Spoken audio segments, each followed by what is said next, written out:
Good afternoon, boys and girls. Today on JJS TV, we're going to go over step by step how to fix an oilless compressor. They're pretty much all the same. You're going to have a label on here that'll show you the model number, which you can go online, look up parts diagrams, owner manuals, and so on to get the part numbers you need to buy. The only tools you'll need for this job are a Phillips screwdriver, a T25 Torx driver, a 1/4 inch nut driver, a 5/16 nut driver, a 9/16 wrench, and a 7/32 Allen key. What you do is take apart your switch box and disconnect your wires going to the motor.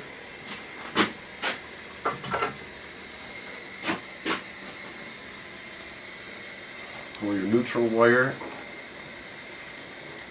if you can. That's your neutral, that's your hot, and your ground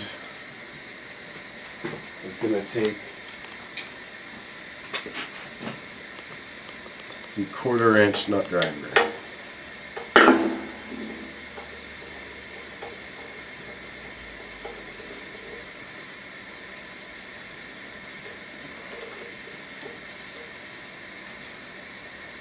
I recommend putting that little ground screw back in so you don't lose it.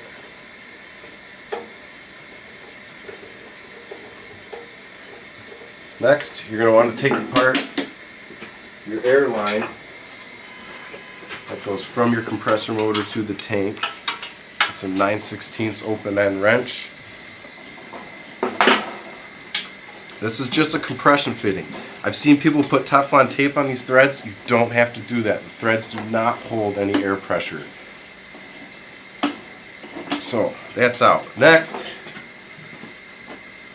you're going to take your Phillips screwdriver again, and there's 2 Phillips screws, one on each side of the motor housing. Those pop right out.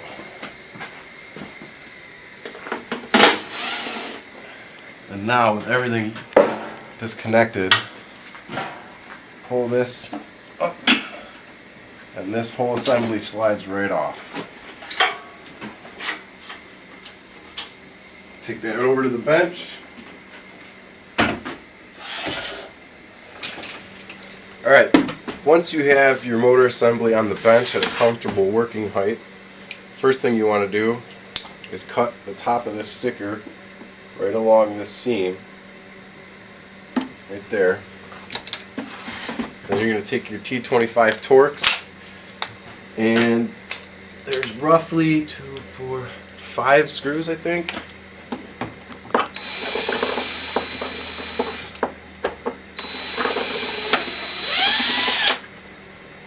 I magnetized my bit so it pulls the screws out. You could probably use a long-handled Torx screwdriver.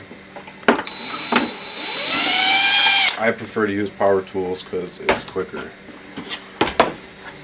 2 more on the bottom here.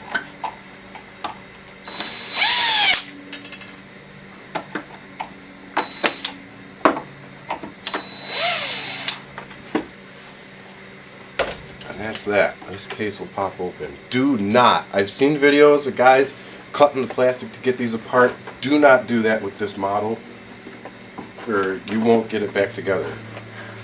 The plastic actually holds the motor in place and mounts it to the compressor tank, so it's pretty important. So there it is. There's your motor, your belt drive, your compressor is up here. This will all just slide right out. There's nothing holding it in but pressure.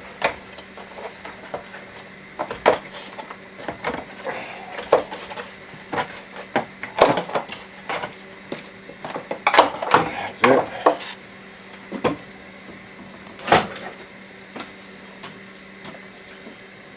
Now, my problem is my motor runs great, but my compressor takes an hour to air up. So I'm thinking I have blow-by on the piston. That seal's gone. So you take your 7/16 your 5/16 nut driver. You're going to have 4 bolts holding the head down.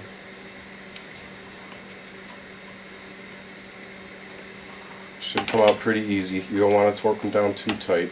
This is all just cast aluminum.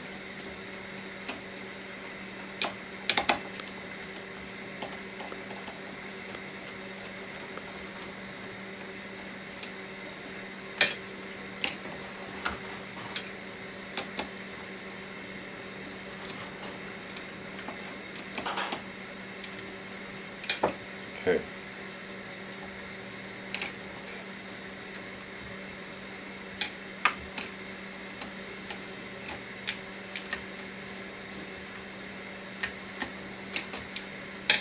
Alright. That's your compressor head. In line. Then underneath, these are your reeds. Everything looks to be in good order. So does that gasket. If you don't know how these reeds work, they're pretty much on your draw.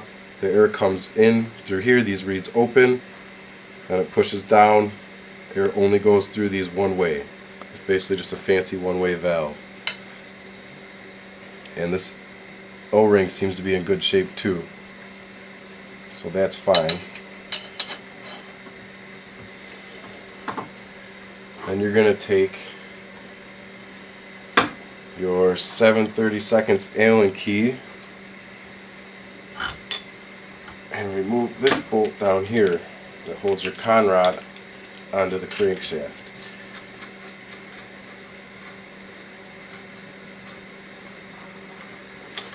Once that's out, your conrod, piston, and cylinder body should all slide right out. Easy peasy. I don't think you're going to see that on camera, but your piston should not be able to move like that. Okay? You can buy, if you look up the part number, you can buy just this O-ring on here, just this seal, for like $6 or $7. But if you're going to rebuild this, I suggest buying the kit where you get the conrod, the seal, the piston, the cylinder, and the bearing. It all comes together right here for about $30. Because when this wears down, that aluminum is going to chafe on your cylinder and put striations in it, and that's going to cause blow-by leaks. It's going to wear your seal down faster. Alright, so now we'll unbox the new parts. It's pretty cut and dry. I'm trying to keep it simple for you guys. What I did was I went right to SearsPartsDirect.com, got the part numbers, and then just searched them in eBay, found the cheapest ones. They're all pretty much the same. I do recommend eyeballing these things up. One thing I did notice is that the OEM cylinder does not have any kind of relief hole in it, but all the replacement ones, for some reason, have a hole in the cylinder. Not really sure what that's about, but these look to be the exact same size. I'm not going to put a mic on it. Should be alright. So there's all your new parts. You don't have to oil it. You just slide that in there.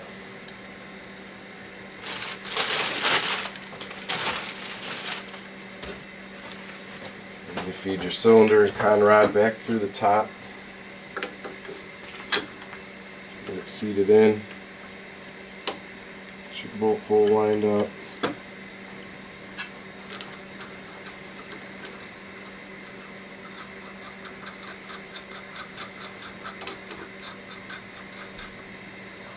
Your Allen key. Turn that in.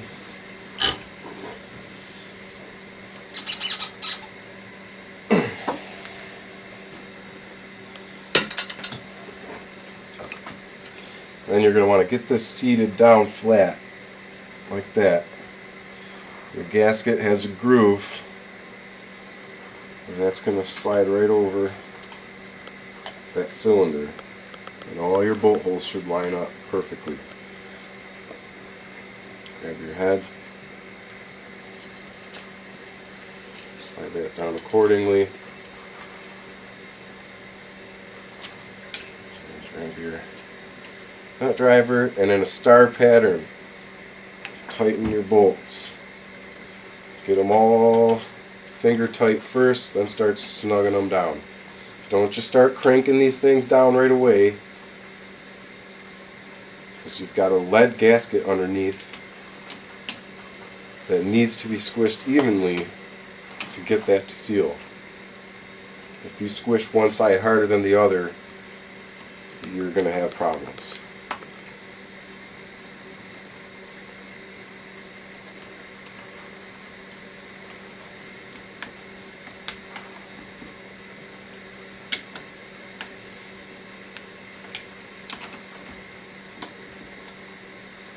So just jump around corner to corner. Just snug them right down. Don't want to go too crazy. Remember, it's just a cast aluminum. You'll rip them threads right out if you tighten it too tight.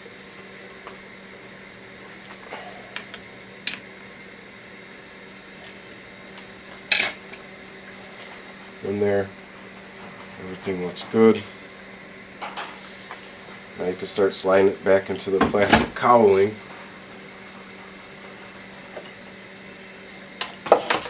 Make sure you didn't lose any of these little rubber things here. Just want to pull on this plastic to put it in there. Just wedge it right in.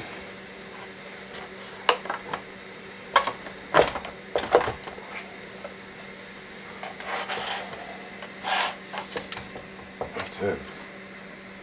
Make sure that guy lines up in there. Get your wiring situated there.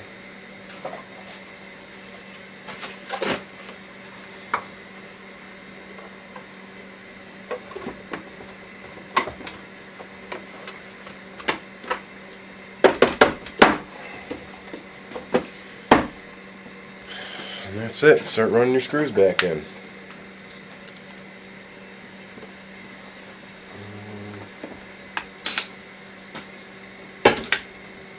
You want to make sure you put your screws on the right side.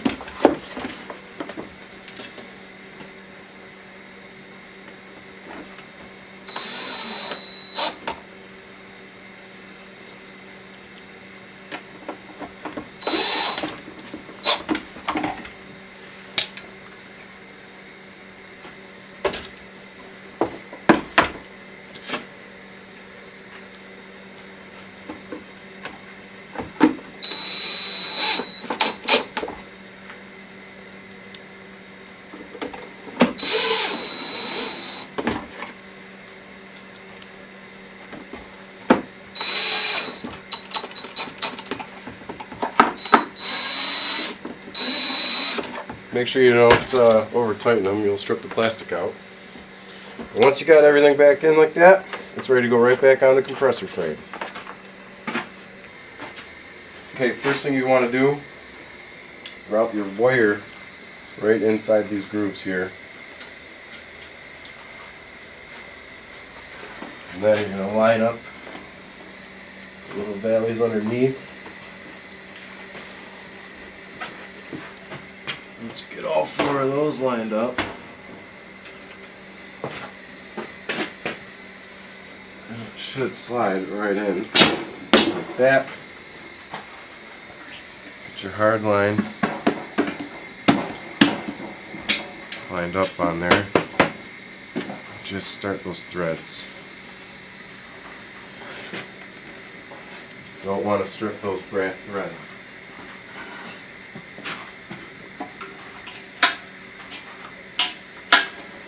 So tighten these down while that hard line is lined up, straight up and down, so you're not putting any extra stress on those threads while you're tightening it.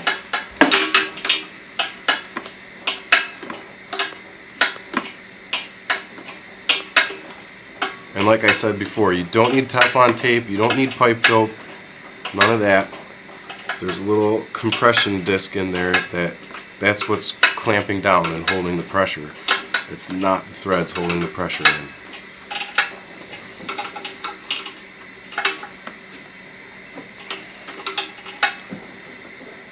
So once that's good and snug, then you can slide the motor the rest of the way forward. Get your Phillips screws back in. All those do is keep it from sliding back so it don't fall off of there.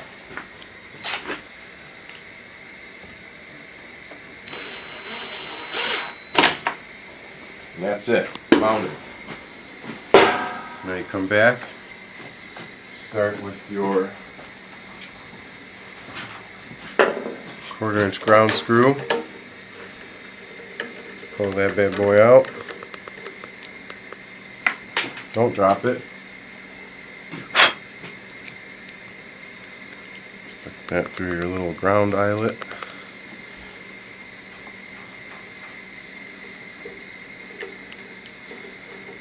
And just get her good and snug.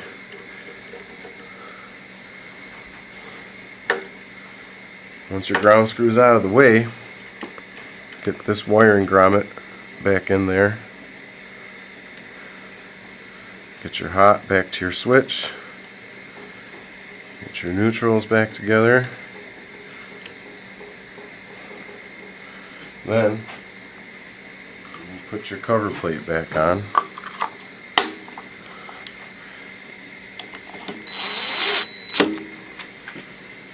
And that's it, you're done. For 30 bucks, you just built a brand new compressor. Oh, let's fire it up.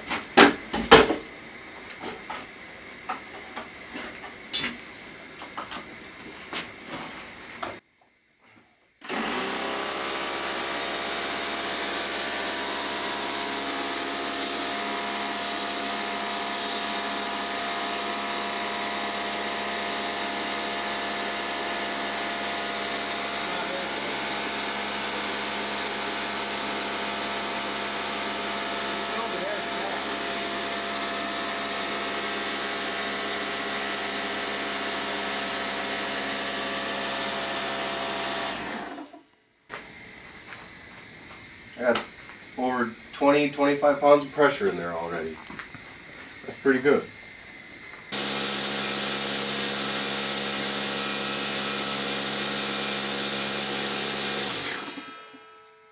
And it is 150 pounds. So that's it, guys. That's how you fix an oilless compressor that's just, getting old and not building air quite as fast as it should. Check your reed valves, your O-rings, your piston and cylinder kit. Cheap. It's worth the 30 bucks. For 30 bucks, I now have a brand new compressor that just built 150 pounds in a couple of minutes. So thanks for watching. Like, subscribe for more videos. We're going to do lots of how-to videos and repairs and all kinds of fabrication in the future. Thanks a lot. Take care.